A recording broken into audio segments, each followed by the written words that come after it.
How do you do, ladies and gentlemen? This is Orson Welles. I'm speaking for the Mercury Theater, and what follows is supposed to advertise our first motion picture. Citizen Kane is the title, and we hope it can correctly be called a coming attraction. It's certainly coming to this theater, and I think our Mercury actors make it an attraction.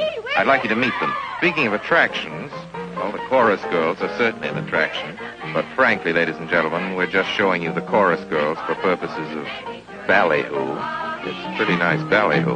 But here's some of our real Mercury people. This is the first time you've seen most of them on the screen. Hey, give Joe a little light. Thanks. Now smile for the folks, Joe. Smile. Joseph Cotten, ladies and gentlemen. That's it. Joseph Cotten. I think you're going to see a lot of him. Here's Ruth Warwick, whom I know you love. Ruth. Look at the camera, Ruth. We caught Ruth with her hair up. And here's somebody you've all heard on the radio, so I don't have to tell you he's wonderful. Ray Collins. Dorothy Comingore is a name I'm going to repeat. Dorothy Comingore. I won't have to repeat it much longer. You'll be repeating it. And here's George Coulouris, who's a grand actor. I'll say that name again. George Coulouris. Watch it. Here comes Everett Sloane. Look out, Everett. Oops. Everett Sloane, ladies and gentlemen. He isn't necessarily a comedian. And here's one of the best in the world. Agnes Moorehead. I've said a lot of nice things, but Erskine Sanford deserves some more. Erskine Sanford. So does Paul. Paul Stewart, everybody. Citizen Kane is a modern American story about a man called Kane, Charles Foster Kane.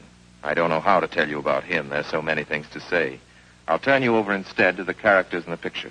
As you'll see, they feel very strongly on the subject. Charles Foster Kane is... Sure, he started the war. But do you think if it hadn't been for Mr. Kane, the United States would have the Panama Canal? Charles Foster Kane is nothing more or less than a communist. Kane, governor.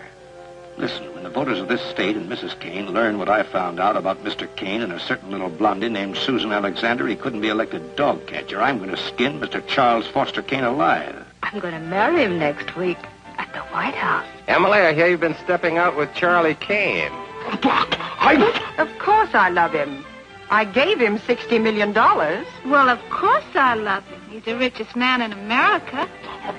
But all the girls say about him at first. But you know, I can't help but admire him. He's crazy. He's wonderful. Ladies and gentlemen, I don't know what you'll think about Mr. Kane. I can't imagine. You see, I play the part myself.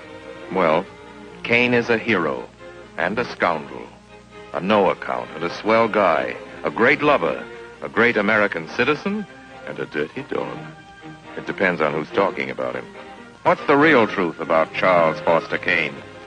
I wish you'd come to this theater when Citizen Kane plays here and decide for yourself.